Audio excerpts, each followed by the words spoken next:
नमस्कार सभी दर्शकों को।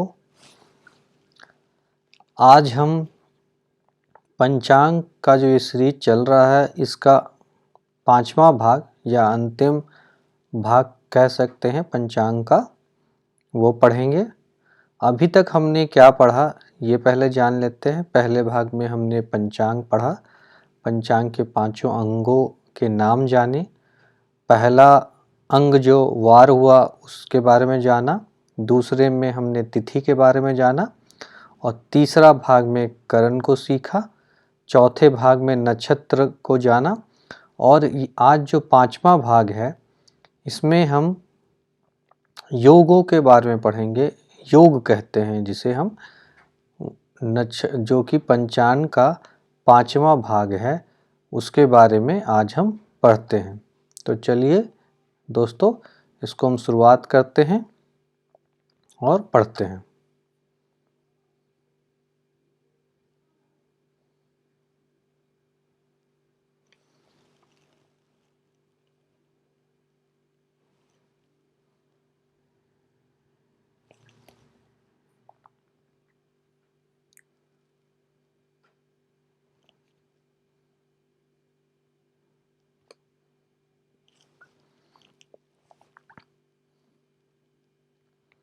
सबसे पहले ये जानें कि योग जो है होता क्या है।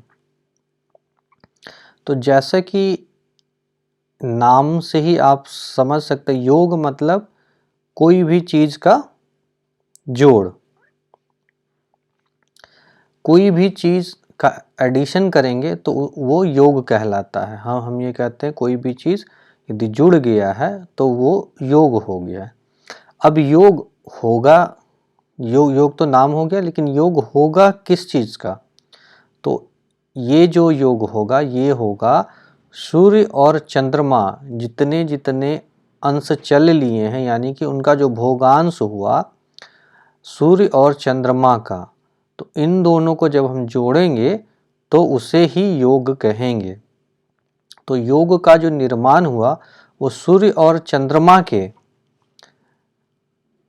अंशों का, या फिर हम कह लें कि सूर्य और चंद्रमा जितने जितने अंश चल चुके हैं उनके कारण हुआ, यानी कि उनकी गति के कारण योग का निर्माण हुआ।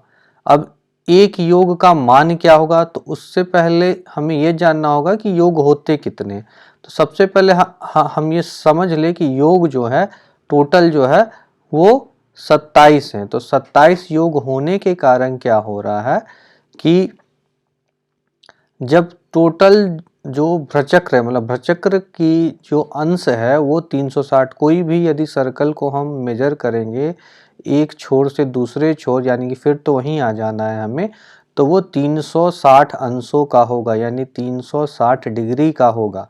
तो जब उसको हम 27 से भाग देंगे तो जो अंक आएगा, जो संख्या आएगी वो हो जाएगा 13 डिग्री 20 मिनट। इसीलिए एक योग का मान जो है वो 13 डिग्री 20 मिनट हुआ। तो हमने दो चीज समझा इसमें कि 27 योग हो गए और एक योग का अंश जो है या एक योग का जो मान बोले वो हम 13 डिग्री 20 मिनट का हुआ।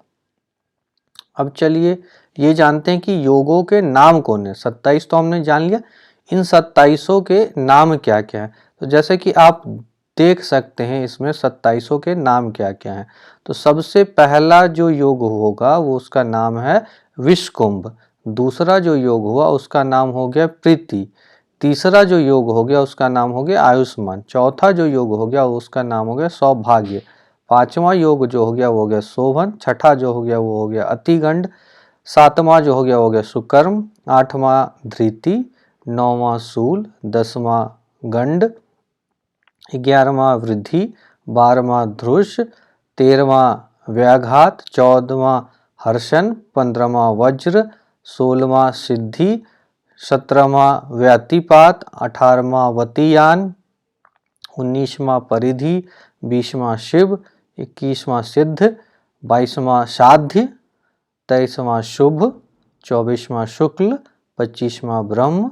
26वां इंद्र और 27वां वैधृति। तो अब ये हम ये समझ लिए होंगे कि नाम को अच्छी तरीके से हमने समझ लिया। अब इनमें यदि आप बोलेंगे कि शुभ कौन है और अशुभ कौन है, तो मुझे लगता है अब आप बहुत आसानी से ये नाम को ही पढ़ के आप शुभ या अशुभ कह सकते हैं। जैसे कि नाम यदि आयुष्मान हुआ तो आपको समझ में आ गया होगा कि ये शुभ होगा। सौभाग्य जो हो गया वो शुभ हो गया, शोभन जो हो गया शुभ हो गया, अतिगंड हो गया यानी कि ये बहुत ही खराब हो गया, अशुभ हो गया, सुकर्म हो गया, शुभ हो गया, विषकुंभ जो हो गया। तो अब जो है इस तरीके से सिद्धि हो गया, शुभ हो गया, वज्र जो हो गया वह शुभ हो गया, वैघात जो हो गया वह शुभ हो गया, व्यतिपात हो गया वह शुभ हो गया। तो अब आप इस तरीके से सिर्फ नाम पढ़ते ही आपको समझ में आ जाएगा कि कौन सा शुभ है और कौन सा अशुभ है योग।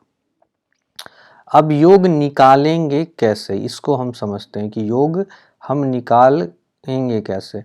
तो जैसे कि हमने तिथि को निकालने का तरीका बताया था आपको कि यदि आपके पास सूर्य और चंद्रमा का भोगांश है तो आप तिथि निकाल सकते हैं। उसी तरह यदि सूर्य और चंद्रमा का आपके पास भोगांश है तो आप योग निकाल सकते हैं।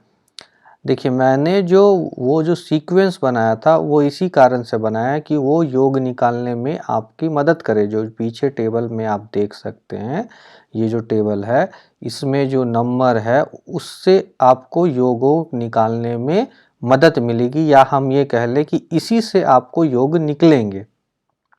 तो सबसे पहले हम सूर्य का भोगांश ले लेंगे, फिर चंद्रमा का भोगांश ले लेंगे, दोनों को जोड़ देंगे। उसके बाद 13 डिग्री 20 मिनट से उसको भाग दे देंगे। अब 13 डिग्री 20 मिनट से क्यों भाग दिया, तो ये हमने पहले पढ़ लिया कि एक योग का मान 13 डिग्री 20 मिनट है, क्योंकि 27 योग हैं और 360 को जब हमने 27 से भाग दिया तो 13 डिग्री 20 मिनट का एक योग मिला। तो अब जब इसको हम भाग देंगे तो कोई ना कोई संख्या आएगी, मान लीजिए कि 5.4 आई, या फिर 5 नहीं, मान लीजिए 2.5 आए। तो उसमें क्या होगा कि 2 तो उसने भोग लिया, तो तीसरे में वो चल रहा है, यानी कि अभी जो चल रहा है वो तीसरा आयुष्मान हो गया। जैसे कि एग्जाम्पल में हमने लिया है, मान लीजिए कि वो 5.8 हुआ, यानी कि 5 तो भोग लिया और छठा कौन सा है, तो छठा हम टेबल में देख लेते हैं। छठा अतिगंड हो गया, ये हो गया। मान लीजिए कि यहाँ पे आता है कि 15.4, यानी कि 15 उसने भोग लिया, 16वां चल रहा है, तो 16वां हम देख लेते हैं कि कौन सा होता है। 16वां जो है वो सिद्धि होता है, यानी कि सिद्धि योग चल रहा है। तो चलिए इसकी एक गणना करते हैं। कभी भी हमने एक समय काल का ये चित्र है, ब्रह्मांड का किसी भी एक समय काल का हमने एक चित्र लिया जिसको कि इस 12 खानों में हम दिखा पाते हैं। तो इसमें हाँ हम देख सकते हैं कि जो चंद्रमा है वो अभी चित्रा नक्षत्र में है। अब नक्षत्र भी आप लोग पढ़ लिए इसलिए मैं बोल रहा हूँ, चित्रा नक्षत्र में है और ये 25 डिग्री का है, और सूर्य जो है वो सूर्य जो है 26 डिग्री 33 मिनट चल चुका है, और ये जो कर्क राशि में, और चंद्रमा जो था वो कन्या राशि में है। तो अब इस तरह से हम समझ लिए कौन किस राशि इसलिए मैंने बोला कि राशि से कैलकुलेशन करना थोड़ा सा आसान होता है, क्योंकि राशि 30 डिग्री का होता है, नक्षत्र जो है 13 डिग्री 20 मिनट का होता है, इसीलिए राशियों से हम कैलकुलेट करते हैं। ठीक है, अब इसमें हाँ हम देख ले कि जब इसको हम कैलकुलेट किए तो आया 21.81। तो इसका मतलब क्या हुआ कि 21 को तो उसने भोग लिया, 22वां में वो चल रहा है, या 22वां को वो भोग रहा है, यानी कि 22वां नक्षत्र जो हमने उस टेबल में देखा था वो था साध्य। इसीलिए इस समय काल, जिस समय काल का ये चित्र लिया गया है, उस समय काल का जो योग होगा वो साध्य होगा। तो अब मुझे लगता है कि बहुत आसानी से आप कभी का किसी भी समय का योग निकाल सकते हैं, और कौन सा योग है उसे आप समझ सकते हैं। तो अब जो है हमने पंचांग के पांचों भागों को पढ़ लिया। पहले भाग में हमने वार को पढ़ा, वार के क्रमांक को पढ़ा, वो क्रमांक क्यों है उसे पढ़ा। दूसरे भाग में हमने तिथि को पढ़ा, तिथि की गणना की, तिथि कैसे निकलता है और कौन कौन से तिथि है उसे सीखा। तीसरे भाग में हमने करण के बारे में पढ़ा और करण जो है कैसे होता है और कौन से शुभ कौन से अशुभ करण होते हैं उसे भी जाना। चौथे भाग में हमने नक्षत्र को पढ़ा, नक्षत्र के नाम पढ़े और ये भी जाना कि नक्षत्र के स्वामी कौन कौन से होते हैं और नक्षत्रों का अंशात्मक विस्तार भी पढ़ा।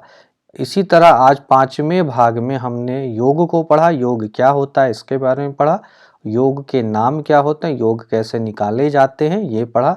अब आप कहेंगे कि इनका प्रयोग कहाँ है, तो इनका प्रयोग अन्यत्र मतलब अनेकों जगह पे हैं।